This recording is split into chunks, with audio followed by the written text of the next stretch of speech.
Perkenalkan, nama saya Salma Laila Suherman. Saya dari kelas manajemen Sabtu siang di Universitas Dwi Nusantara. Di sini saya akan menjelaskan tentang teori permintaan dan teori penawaran.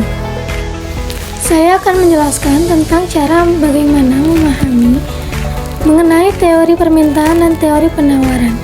Permintaan menjelaskan bagaimana pembeli menginginkan suatu barang berdasarkan berbagai faktor, harga dan pendapatan.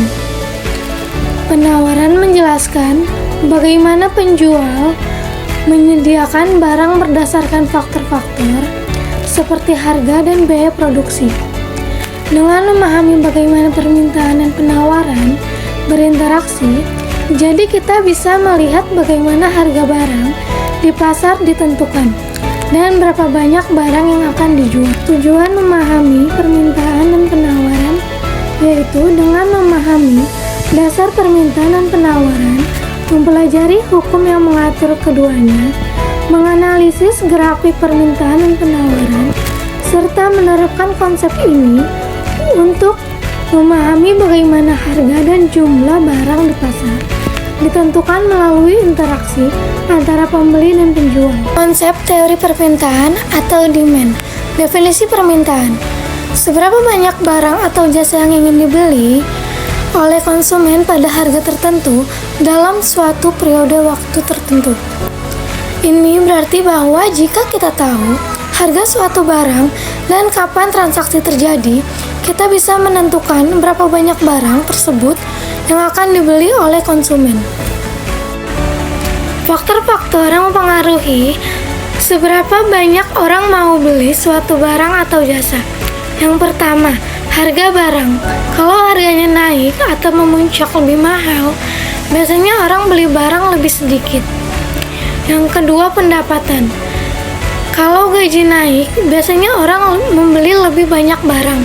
Yang ketiga, barang pengganti dan pelengkap.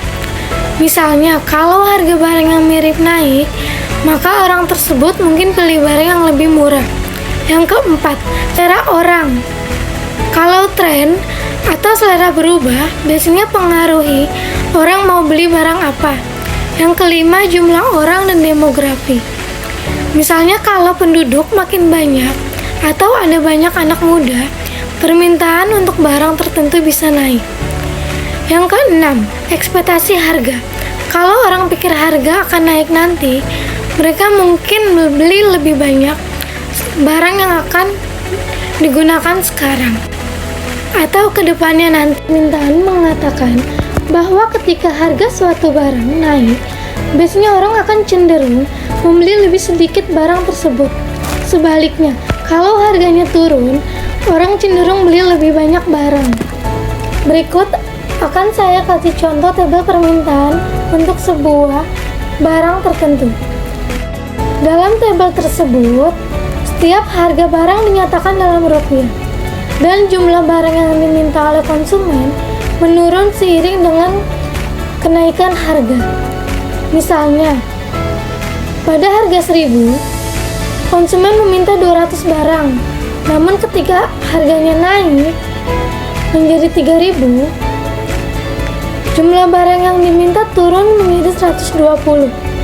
Ini mencerminkan prinsip hukum permintaan, yang dimana konsumen cenderung merespon harga pasar dengan membeli lebih banyak barang ketika harganya rendah, dan membeli lebih sedikit barang ketika harganya naik atau tinggi.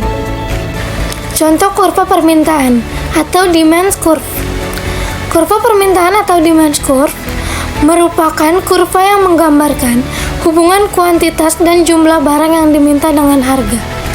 Sesuai dengan hukum permintaan, semakin tinggi harga suatu barang, semakin rendah permintaannya. Oleh karena itu, kurva permintaan memiliki kemiringan negatif atau berbanding terbalik dan bergerak dari kiri atas ke kanan bawah. Dan ini pendapat para pembeli. Kalau harga barang lain naik, beberapa pembeli mungkin akan mencari opsi yang lain, yang lebih terjangkau atau yang lebih murah. Karena reaksi pembeli terhadap harga barang, dan pendapatan mereka bisa bervariasi sesuai dengan pendapatan yang diterima mereka. Tapi dalam banyak kasus, faktor ini mempengaruhi keputusan mereka dalam membeli barang dan jumlahnya. Jadi sumber daya yang diinginkannya tersebut itu tidak terbatas, namun keinginannya terbatas karena pendapatan setiap manusia berbeda-beda, yaitu bagaimana cara dia mengaturnya dengan membeli suatu barang yang dibutuhkan. Konsep teori penawaran atau supply.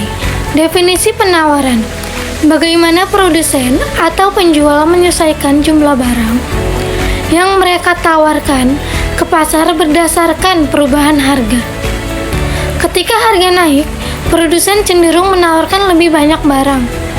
Sebaliknya, jika harga turun, mereka akan menawarkan lebih sedikit barang. Menjelaskan bahwa hubungan harga dan jumlah barang berbanding lurus.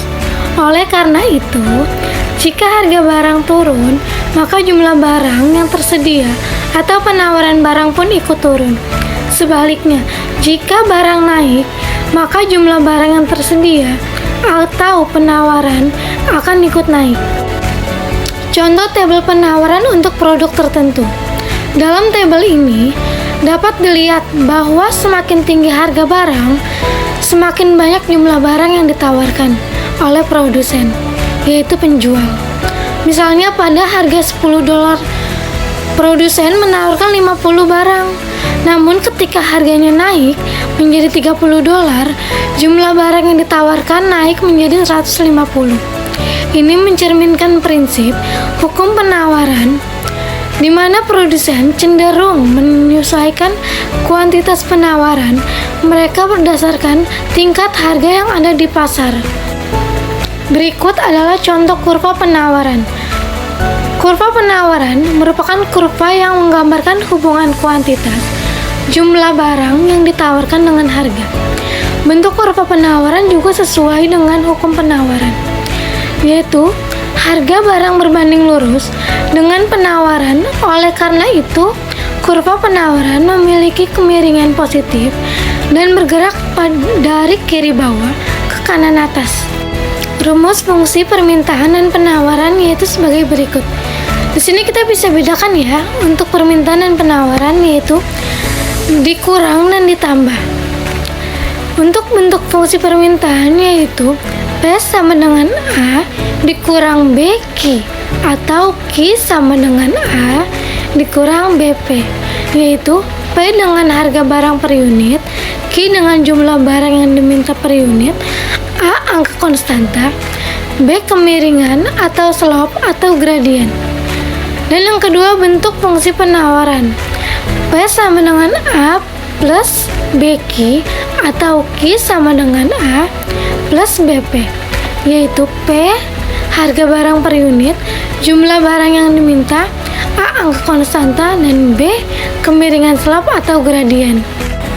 Rumus untuk menentukan fungsi permintaan dan penawaran yaitu P dikurang P1 sama dengan Q dikurang Q1 per P2 dikurang P1 sama dengan Q2 dikurang Q1, yaitu dengan P harga, P1 harga diketahui 1, yaitu harga pertama, P2 harga diketahui 2, yaitu dengan harga yang kedua, Q permintaan, Q1 permintaan diketahui 1, yaitu permintaan pertama, Q2 permintaan diketahui kedua, atau yang permintaan yang kedua.